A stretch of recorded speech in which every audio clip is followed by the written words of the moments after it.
Bien, en esta oportunidad nos encontramos con Juan Carlos Sosa, quien es abogado, empresario y político venezolano, que en esta ocasión nos ofrecerá un análisis de la situación política y económica de Venezuela. Bienvenido. Muchísimas gracias, encantado. ¿Cuál es su opinión sobre las últimas medidas anunciadas por el gobierno nacional en torno a la reforma de la ley de precios justos? Bueno, me parece que es parte de unas políticas públicas que no tienen ni pies ni cabeza. Es decir, aquí la economía tiene problemas estructurales gravísimos de enfoque y hasta que no se corrijan esos problemas, este tipo de leyes no tienen ningún sentido. Es decir, para empezar, no hay tal cosa como precios justos. Los precios justos son los que dictamina el mercado, pero para eso tiene que existir un mercado. Para eso tiene que existir un mercado en donde los productos fluyan, haya competencia entre ellos y el consumidor tenga opciones. Pero un precio no se puede fijar de manera artificial, porque el empresario que lo produce tiene una cantidad de costos implícitos en ese producto que no pueden ser determinados artificialmente por un político, por un burócrata.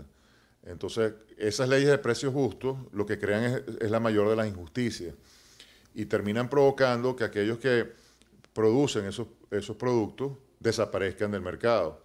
Y entonces lo que termina pasando es que se tiene que importar todo y cada vez a precios más costosos para poderlos traer, por la misma dificultad de traerlos, ¿no? Empezando por el problema de la política cambiaria de este país, que es un desastre. Entonces, a la hora de tener productos accesibles, de buena calidad y con precios competitivos, en un mercado que no funciona, en donde no hay leyes, donde no hay confianza, donde no hay ningún tipo de seguridad jurídica y no hay ningún tipo de promoción a las inversiones, entonces, bueno, estamos en el peor de los dos mundos. Entonces, esos precios justos siempre terminan siendo muy injustos, ¿no? El presupuesto nacional desde hace varios años se mantiene a través de la recaudación de tributos. ¿Cuál es para usted la alternativa de soporte económico?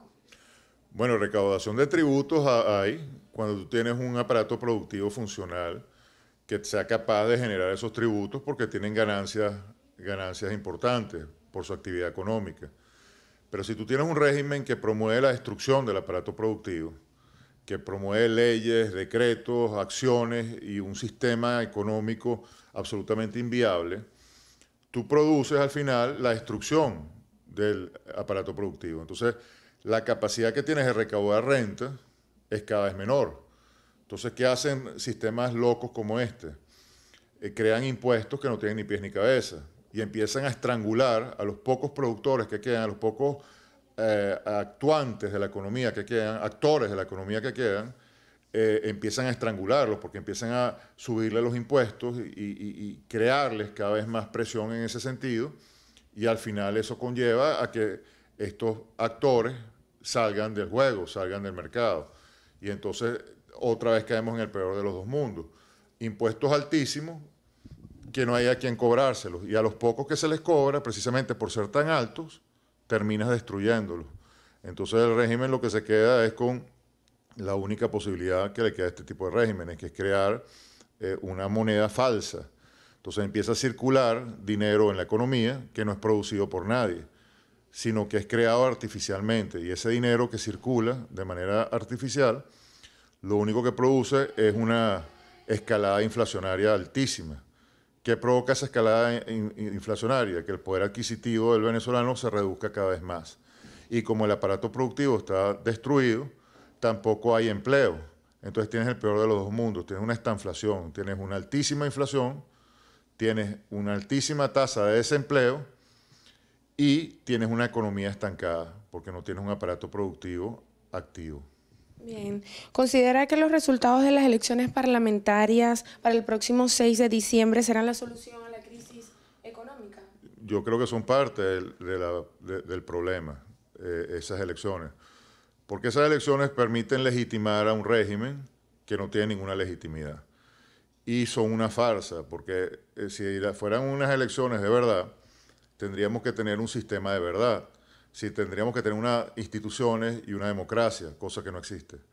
Entonces, ese es un CNE de mentira, porque no es un Consejo Nacional Electoral, es una agencia del régimen que organiza unos simulacros, un teatro que llaman elecciones, para que unos actores participen y den la ilusión de que en Venezuela hay un juego democrático. Pero la consecuencia de eso es nada más legitimar al régimen, porque los actores que resultan electos, es decir, los diputados, ante un sistema totalitarista, arbitrario, que no respeta Estado de Derecho, no tienen ninguna capacidad de hacer nada para cambiar las circunstancias, ninguna posibilidad. Con una carrera amplia en lo político, ¿pensó en algún momento ser candidato a las parlamentarias? No, nunca, porque lo que he hecho yo es denunciar la farsa electoral y la inviabilidad de unas elecciones en el sistema que hoy en día nos está secuestrando. O sea, las elecciones realmente para poderse dar, primero tendría que tener unos actores legítimos, y para mí este régimen no es un actor legítimo. Pero además tendría que tener un registro electoral transparente y sincero. Entonces un registro electoral que sabemos que tiene más de 3 millones de personas que no existen y nos da una base electoral, poblacional electoral de casi 20 millones de electores en un país que no llega a los 30 millones de habitantes, matemáticamente eso es imposible.